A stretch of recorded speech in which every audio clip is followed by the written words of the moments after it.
талаар яг одоо студид эрүүл мэндийн дэд сайд амар санааг бид студид уурж авчираад байна. Юуны түрүүнд бидний урилга хүлээн авч хүрэлцсэн танд орой мэд хүргэе. Орой мэд хүргэе. Тэгэхээр та бидний хүргэсэн саяны мэдээллүүдийг үзсэн байх. Таны байр суурь ямар байна? Ерөнхийдөө мэдээллийг нэг цогц судалгаан дээр үнэлж хийх хэрэгтэй л дээ. Жишээлх юм бол одоо нялхсан эндэгдэл одоо жил болгон ихсэж байгаа юм шиг нэг айгүй сонин тоо тавьсан байж тээ. Тэрийг та нар сүүлийн 10 жилийн байдлаар хараад үзээрэй. Монгол орн бол бүс нутаг дотроо бол энэ нялхсан эндэгдлэр бол тасралтгүй буурч байгаа орнуудын нэг байгаа. Гэхдээ энэ яг ихийн эндэгдлийг бас хараад үзээрэй. 10 жилийн өмнөхтэй харьцуулахад 10 жилийн өмнө бол 200 байсан бол одоо бол 30 40-ээр буурчихсан байгаа.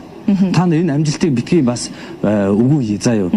Тэгээд судалгаагаа үндсэлтэй ингээд цогц юм дээр бид нар энийг албан ёсны үндэсний статистикийн хорооноос албан ёсоор авсан байгаа. Тэгвэл 10 жилээр нь харьцуулаад үз. Гэхдээ 10 жилийн за би танаас нэг зүйл асууя. 10 жилийн өмнө нийгмийн байдал ямар байсан? Техник технологи ямар байгаа илээ те. Гэтэл 10 жилийн дараа гэхэд 200-аар биш 2000-аар буурах ёстой шүү дээ. Яагаад үүнийг хийж чадахгүй юм бэ? Буурах хандлага бол маш сайн байгаа шүү дээ. Гэхдээ энийг та нар хэд дахин буурах ёстой гэдгийг яаж мэдж байгаа? Ямар оронтой харьцуулаад хэд дахин 10 жилийн дотор ийм хурдтай болсон хэдэн орн байгаа тэрийг гаргаад байна. За тэгэхээр энэ тоноос цааш явъя л да. Таны хувьд эрүүл мэндийн дэд сайдын ажлаа аваад хэдийн хэр хугацаа өнгөрсөн байна?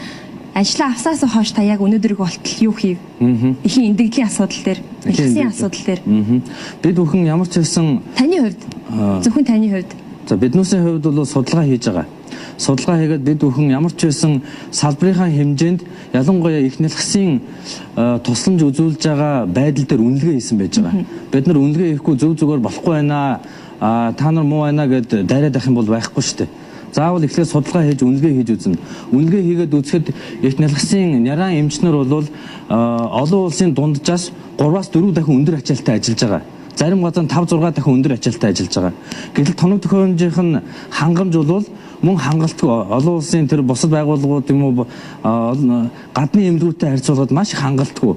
Хөрөнгө оруулалт нь хангалттай биш. За ямар нэгэн асуудал ярихаар заавал мөнгө хөрөнгө оруулалт ярьдаг байгаа тийм. Та ч гэсэн эмч хүн, тангараг өрсөн эмч хүн шүү дээ. Та ч бас гэр бүлтэй, эхнэр хүүхэдтэй байх. Гэтэл яагаад энгийн ард иргэд яагаад эрүүл их хүүхдэд төрүүлж чадахгүй байна? Яагаад заавал төрүүлэхийн тулд мөнгө өгөх ёстой болоод байна?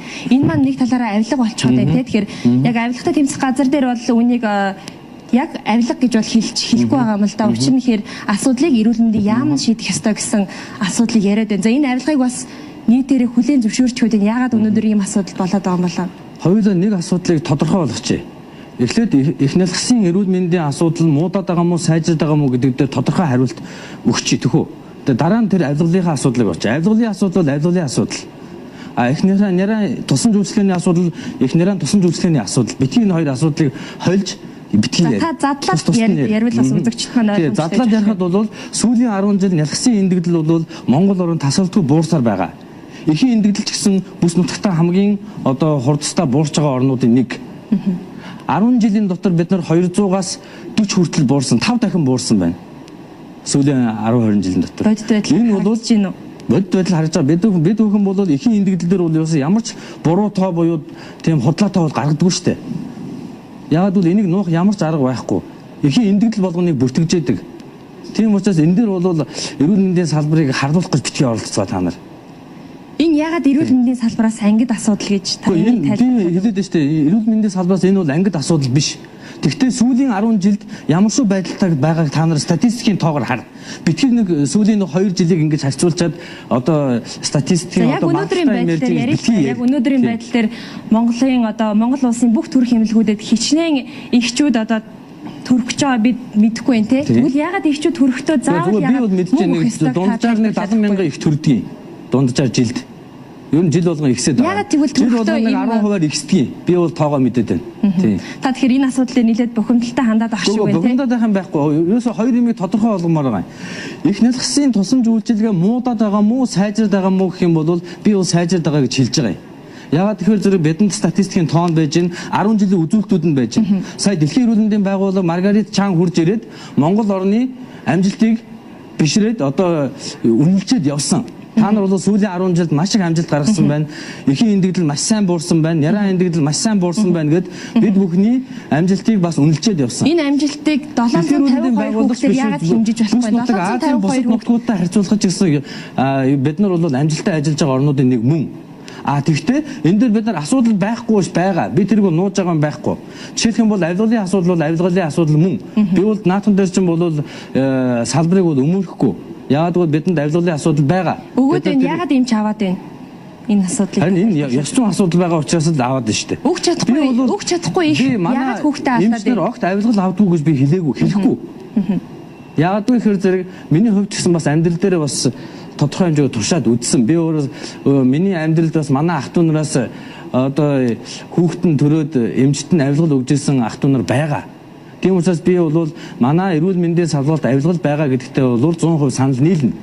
Та тэр эмчнэрт хариуцлага тооцсон уу? Та хариуцж байгаа сайд нь шүү дээ. Би тэр эмчнэрийг одоо бол нэрийг нь мэдэхгүй. Тухайн үед тэр манай ах トゥ нар бол баярлаад 9 минут төрсөн гэд надад нэрийг нь нууцлаад хэлээгүй. Тийм. Тэгэхээр тухайн үед та мөнгө төлсөн учраас таны хамаатны хүүхэд 9 минут төржээ. Өнөөдрийн байдал дээр бодит байдал дээр мөнгө төлөхгүйгээр хүүхдэд төрүүлэх тухай гарахад тийм. Хүүхдний эзэн тохиолдол зөндөө байна. За өнөөдрийн байдлаар 752 хүүхэд бол бага тоо биш шүү дээ. Бага тоо биш. Эмчнэрийн хувьд бас асуудал байгаа л да. Цалин бага, цалин хангамж нь бага байдаг, амьдрах орчин, ажиллах нөхцөл таарав тий. Тэгэхээр эмчнэр яг аваад энэ хүмүүс өгөөд энэ гэдэг асуудлыг маш сайн ойлгомоор байна. Эмчнэрийн амьдрал одоо муу байлаа гэж заавал авилгал авах албагүй шүү дээ. Тийм биз дээ. Тэр үнэн л дээ. Аль одоо ядуу буурай орнууд авилгалгүй явж байгааг тэр гэх юм бэ? Тийм ээ. Жишээлхэн бол Куб орн бол тийм баян орн биш шүү дээ. Тэгсэн мөртлөө Кубын эрүүл мэндийн салбар бол бүс нутагтаа хамгийн сайн орнуудын нэг л байдаг. Тэр ягаад гэх юм бол тэр тогтолцоон зөв, хүмүүсүүдийн сэтгэлгээ зөв, ёс зүй сайтай л байна шүү дээ. Түүнээс биш одоо Куб орн нэг баяндаа эрүүл мэндийн салбар нь сайн биш шүү дээ. Тэгэхээр тухайн орны тэр тогтолцооны бас нэг онцлог байна. Тэгэхээр бид бүхэн энэ зах зээлийн нийгэмд ороод бас тодорхой хэмжээний ёс зүйн асуудал бол алдагдсан. Жишээлх юм бол социализмын үед одоо 70-аад оны үед бол тэр эрүүл мэндийн салбарын ажилтны авилгал гэдэг бол ерөөсөө эрэгтэй тулаа үтсэн юм шиг огт байгаагүй асуудал шүү дээ. Сүүлийн 20 жилд энэ авилгалын асуудал гарч ирсэн шүү дээ. Урд нь огт байгаагүй л асуудал шүү дээ. Тэр бид танд түрүүн бидний үзүүлсэн мэдээлэлээс бас үзэгч та бүхэн харсан байх. Тийм. Авилгал өгөөгүй улмаас хүүхэд нь одоо 2-2 хүүхэд нь одоо асуудал болчихсон байгааг та бас үзсэн байх гэж найдаж байна. Тэгэхээр салбар хариуцсан сайдын хувьд энэ байдал дээр ямар одоо ажил хийх юм бэ таны хувьд? Бид бүхний хувьд бол одоо ерөөсө гарсан эндэгдэл болгон дээр тэр асуудлыг хилцэж юунаас шалтгаалч юу, эмнэлэг зүйн асуудал байв уу, эмчийн ёс зүйн асуудал байв уу, бүгдийг нь олон талаас нь хилцдэг штэ. Яам дээр бид нар хуралддаг штэ. Хуралдаа за эн чинь юунаас шалтгаалж юу, үнэхээр эмчийн хариуцлагаас болч юу, ёс зүйн асуудал болч юу гэдгийг бид нар хариуцлага тоосдог штэ. Маш олон эмчнэрийг одоо хариуцлага алдснаас нь болж ажлаас нь халж байгаа штэ. Эмчийн лицензийг бид нар хүчингүй болгож байгаа штэ. Тэглээгээд энэ асуудал чинь ерөөсөө нийгмийн томоохон асуудал болчихсон. Ганцхан эрүүл мэндийн салбар биш. Улс их орн даяараа авилгалд ингээд хэл хахуулт ингээд идэвхжсэн байгаа нийгмийн бүхэл бүтэн нэг үеийн асуудал болохоос биш. Ганцхан эрүүл мэндийн салбарын асуудал биш шүү дээ. Тэгэхээр бидэнд иргэдээс нэгэн санал ирсэн байгаа л да. Юу гэхээр за нэг иргэний зүгээс бол яг төрөх үйл явц дээр камер ажиллуулж болдгоо юм уу? Дараа нь тэр асуудлыг шийдэхэд илүү хялбар шүү дээ тий. Үнэхээр эмчийн хариуцлагагүй байдлаас болов эмнэлэг зүйн асуудлаас болов гэдгийг дараа нь хуралдаж үйл явц өнгөрсний дараа хуралдах биш одоо яг тухайн үед нь камераар бичлэг хийгээд тэрийг баталгаажуулж яагаад болдгоо юм бэ? Ихээ одоо хүүхдээ алдчихсан эцэг эхчүүд эмчээс л бурууг хайдаг шүү дээ. Тэгэхээр энэ тал дээр та юу гэж хэлмээр байна? Тэгэхээр би бол энэ дээр бид бүхэн аль хэдийн ажиллаад эхэлчихсэн гэдгийг хэлмээр байна. Бид бүхэн зөвхөн их барих гэлтгүй ер нь Монгол орны бүх мэс заслын эмнэлгүүдэд мэс заслын одоо тэр хагалгааны өрөөнд камержуулах асуудлыг тавьчихсан. Энийг бол бас хөрөнгө санхүүгийнх нь асуудлыг нэлээд шийдчихсэн байж байгаа. Тэгэхээр зэрэг тун утгагүй Монголын бүх мэс заслын өрөөнүүд камертай болно. Ямар нэгэн асуудал гарах юм бол тэр камера шүүгээд за ийм асуудал гарсан байна гэдээ эргэж хянах бололцоотой болно гэдгийг бол хэлэхэд таатай байна. Тэгэхээр эмчийн хариуцлагагүй байдлаас болоод нийлэх үрээ алдсан Монголын эцэг эхчүүдэд та юу гэж хэлмээр вэ? Цаашид юу хиймээр вэ салбарын сайдын хувьд? Ер нь хариуцлагагүйгаас болж байгаа алдааг бол нэгийг ч өршөөхгүй гэдгийг манай эрүүл мэндийн яам бол хатуу хэлнэ. Бид бүхэн энэ хариуцлагагүй хэнэггүйтэй бол тууштай тэмцэнэ гэдгийг хэлмээр байна. Надад бол тэрийг өмөрөх сэтгэл бол өчүүхэн ч байхгүй. Тэгэхдээ эрүүл мэндийн салбарын ажилчдад бас хариуцлагын даатгал гэдэг юм тогтолцоог бол оруулна. Яагаад вэ гэхээр зэрэг эрүүл мэндийн салбар бол бусад салбаруудтай адилхан тодорхой хэмжээнд бол бас алдаа гардаг салбар л да. Огт алдаагүй юм гэж бол байдаггүй. Жишээлбэл 1000-д 1 удаа гардаг алдаа бол байна. Магадгүй 10,000-д 1 удаа гардаг алдаа гэж байдаг. Хүндрэлч гэдэг юм уу те. Тэгэхдээ жишээлбэл 1000-д 1 удаа гардаг алдааг 1000-д 10 хийгээд байх юм бол тэр бол маш том асуудал. Яагаад бол олон улсын түвшинд бол судалгаа хийгээд за энэ төрлийн хүндрэл бол ямар ч эрүүл мэндийн тусламж сайн үзүүлдэг оронд 1000-д 1 удаа гардыг байна гэд гаргачихсан хүндрэлүүд бол байж байгаа. Жишээлх юм бол томоохон хагалгаанууд жишээлх юм бол зүрхний одоо шигдээсийн нарийн хагалгаа бол 50% амжилттай байх тохиолдол аль ч оронд байгаа шүү дээ. Ганцхан Монгол биш. Тэр эрүүл мэндийн салбар өндөр хөгжсөн гэдэг байгаа Америк, одоо Япон юу гэдэг хаач байдгийг. Өндөр гардаг эрсдэлтэй хагалгаа бол аль ч оронд байдаг байхгүй. Тэгвэл тэр 1000-д хэд байна? 10 байх ёстой юм уу, 50 байх ёстой юм уу, 1 байх ёстой юм уу? 1 байх ёстой байтал Монголд жишээлх юм бол 50 байгаад байх юм бол яах юм?